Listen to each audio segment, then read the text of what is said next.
Welcome once again to Commander by Danon. Today's video was brought to us by Patreon supporter Josh. Huge thanks to Josh and the rest of my Patreon supporters. Josh reached out asking for a no-budget, high-powered deck built around Negan the Cold-Blooded. He also asked if I could include at least one win con based on a Negan quote. Well, I did what I could, but having never seen a single episode of The Walking Dead, I had to use the old Google skills to find something. You know, you do the same damn stink as your dad, except it's only half as good because, well, you know, you're missing an eye. But before we get started, I'd like to quickly ask you to like and subscribe. It really does help the channel, and it's free.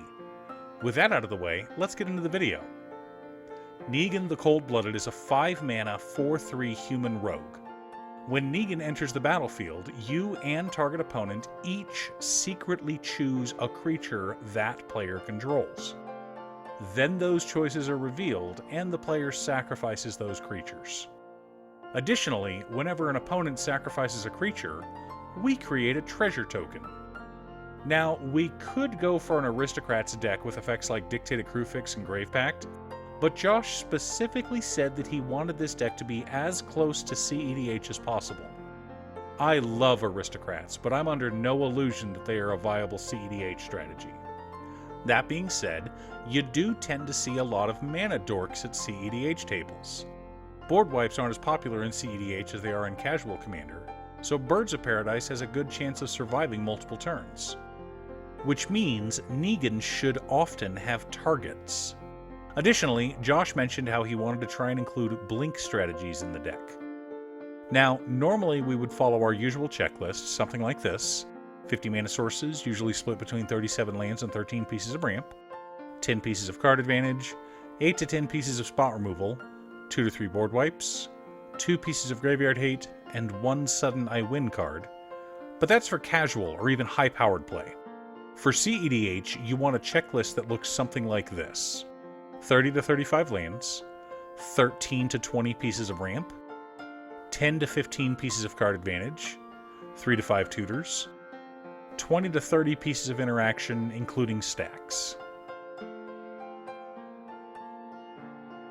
Command Tower, Exotic Orchard, City of Brass, Mana Confluence, Forbidden Orchard, Ancient Tomb, Arid Mesa, Marsh Flats, Bloodstained Mire, Scalding Tarn, Wooded Foothills, Flooded Strand, Windswept Heath, Verdant Catacombs, Polluted Delta, Savai Triome, Plateau, Scrubland, Badlands, Sacred Foundry, Godless Shrine, Blood Crypt, Bajuka Bog, 1 mountain, 3 plains, and 3 swamps.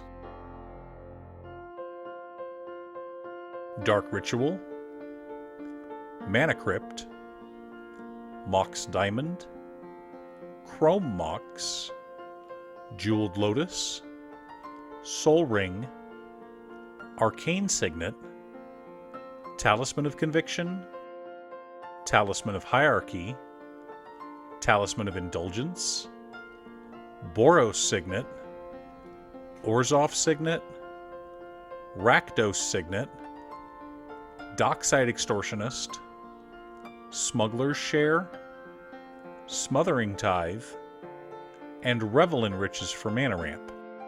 I know that Revel in Riches is a bit costly at 5 mana value, but it doubles as a backup win con.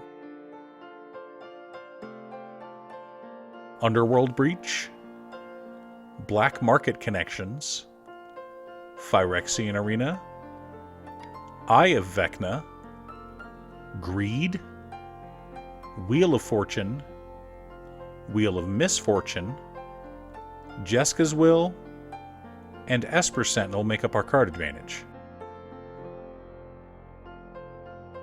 Vampiric Tutor, Enlightened Tutor, Demonic Tutor, Imperial Seal, Diabolic Intent, Idyllic Tutor, and Grim Tutor all help us to find our win cons.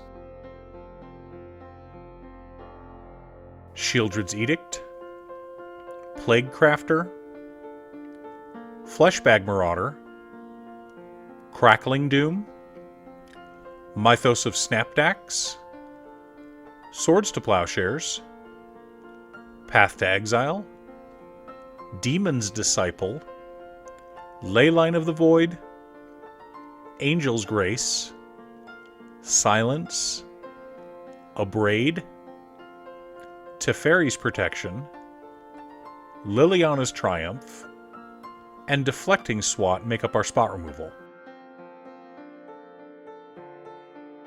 Elish Norn, Mother of Machines, Magus of the Moon, and Blood Moon. Kinda light on stacks, but that's okay. Ephemerate, Teleportation Circle, Eerie Interlude, Felidar Guardian, Restoration Angel, and Acrobatic Maneuver allow us to flicker our commander or whatever other creatures we're thinking of. Hand of Vecna and the Book of Vile Darkness are here to help with our theme. Anointed Procession and Mondrak Glory Dominus each double our treasure generation from our commander. Panharmonicon also works well with our deck strategy. We've also got World Gorger Dragon, which combos with Animate Dead for infinite mana.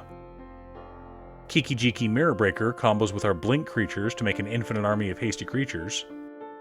Our deck generates enough treasures that I felt justified including Marionette Master. Finally, Splinter Twin combos with either Midnight Guard or Battered Golem to make infinite hasty copies. Now that we have our deck, let's compare it to our checklist. 30 lands, 18 pieces of ramp counting our commander, 9 pieces of guard advantage, 7 tutors, 18 pieces of interaction. So not bad for a deck that isn't exactly cEDH, but isn't far off either. I really like this deck, and Josh seemed to love it as well. And yes, Vecna is in there as a reference to when Negan was talking trash to Carl about him only having one eye. You're welcome. Do you have a Negan the Cold-Blooded deck? What's the theme of your deck? Leave a comment below. Thanks for tuning in. Once again, a huge shout out to my editor Cute Stuff. I couldn't make these videos without her. If you'd like to hire her to edit your own videos, there's a link to her Fiverr page below. If you're looking for ways to support the channel directly, you can head on over to patreon.com/Danon. One of the tiers is specifically set up for Commander. For only $25, I will build you a custom Commander deck based around your specifications, and even do a deck video about it. I also wanted to give a quick shout out to all of my patrons: Waffles, Jiraiya, Muffins, Marcus, Phoenix of Ice, Squishy, Brett, Roxy, Brian, Josh, Sean, Alton, and Richard. You guys are awesome. I post new Commander deck videos often, so be sure to subscribe and ring the bell to be notified of new videos. Also, if you're a fan of anime and manga like I am, feel free to check out my other channel, Musings by Danon. Again, thanks for watching, and I'll see you all again next time on Commander by Danon.